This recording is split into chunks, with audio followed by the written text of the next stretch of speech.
13 years na ako dito. Nakarating ako dito dahil nga kinuha ko ng nanay ko para magtrabaho.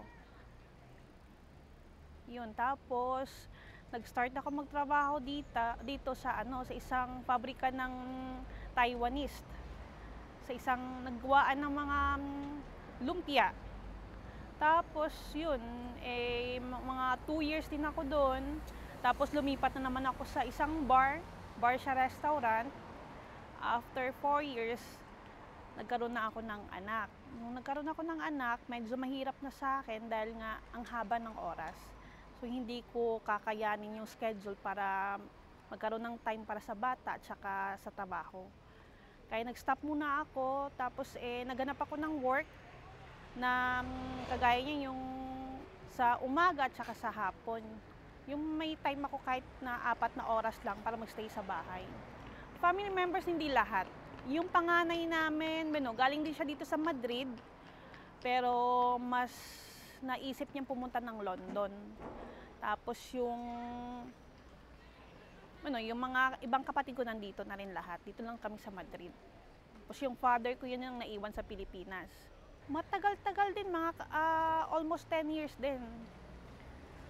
Tapos nung nag-umpisa na yung crisis dito sa Spain, naghanap ako ng trabaho pero nahihirapan ako. Tapos nung nabuntis na naman ako sa pangalawa, mas nahihirapan talaga ako dahil ang hirap dito na merong anak at saka lalo na maliliit. Saka nung gumagawa kami ng siopaw, kasi dati sa Pilipinas, sa Iloilo, meron kaming bakery.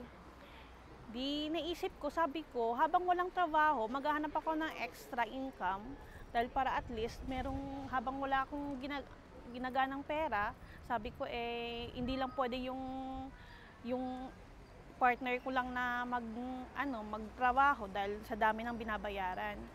Ayun, naisip namin na gumawa ng siopaw, hopya. Pero yun ay dati pa yung ginagawa ko habang tatrabaho ko sa may bar. Lumago siya ng lumago, pero hindi ko naisip na magkakaroon kami ng yung talagang pwesto ng negosyo para sa amin. Yung sa akin lang extra income. Tapos yun, parang nakikita ko naman na parang may may future siya, kaya tinuloy-tuloy na namin. Tapos yung mga iba na yan, natutunan ko na lang yan through internet. Kagaya yung paggawa ng mga kakanin, nagtingin-tingin na ako sa internet kung paano gumawa, hanggang naging perfect, yun, tuloy-tuloy na rin. Naisip namin yun dahil nung unang taon, yung first year namin dito, hirap kami sa financial. Hindi cope up ng kinikita sa bakery yung kailangan bayaran. Siyempre, yung nanay ko, yun ang finance sa amin. Siyempre, naawa rin kami na halos yung sahod niya sa trabaho niya, imbes para sa kanya, abono niya pa dito sa amin para tutuloy lang yung bakery. Sabi ko, umpisa tayo sa menu, mag-menu-menu. Dahil sabi ng mga customer, sabi niya, bakit kayo nagluluto? Di sinubukan namin.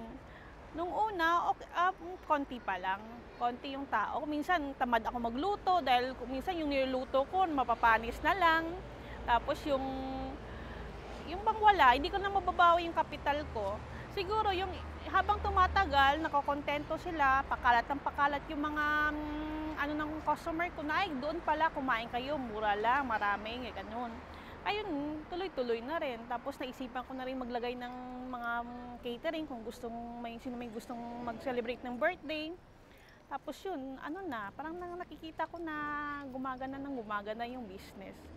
Yung pastries, yung mabili dito ay ubi cake, ganun. Basta yung buko pandan na flavor, yun ang parating hinahanap ng Pilipino.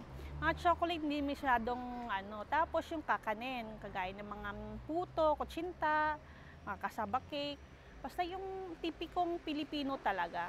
Tapos kung sa pagkain naman, mas gusto nilang yung gulay o isda, karne hindi masyado.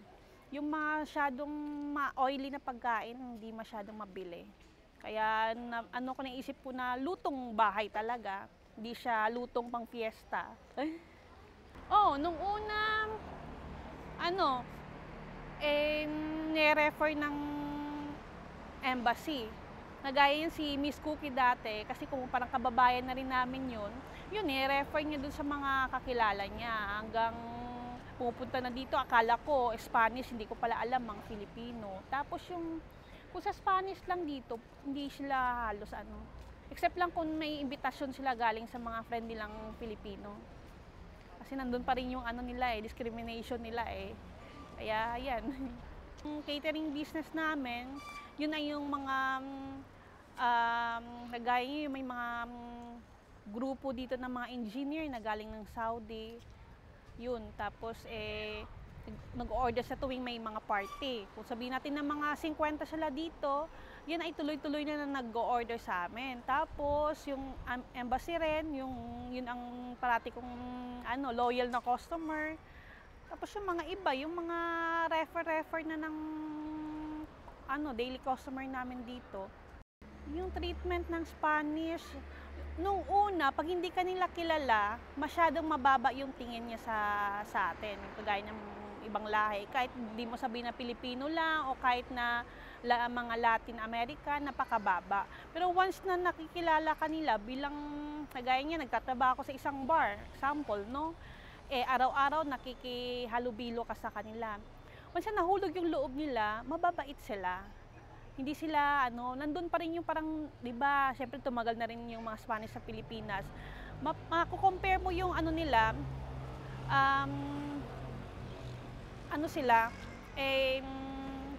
malalawak rin pag-iisip. Kailangan sakripisyo, yung pakikibagay mo rin sa mga tao, sa araw-araw mong yung pakikitungo mo sa mga customer mo, kahit na alam mong galit ka na, alam mong ubos na yung pasensya mo, pero kailangan pa rin ngumiti. Yun yung hindi ka pwedeng magalit.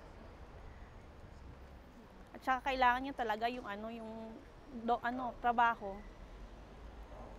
Si Pangulo Aquino, may bisita siya dito sa Bukid at magkakaroon ng opportunity yung Filipino community dito na makita siya, makasap siya. Ano ba yung reaction mo doon sa pagbisita niya? Gaano kahalaga sa mga Pilipino na wala sa Pilipinas na makita doon sa kung saan sila na doon na bansa yung kanilang Excited.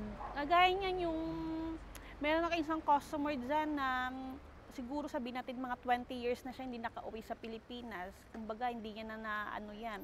Pero nung sinabi niyang, nung nalaman niya pupunta dito yung president natin, gusto niyang pumunta.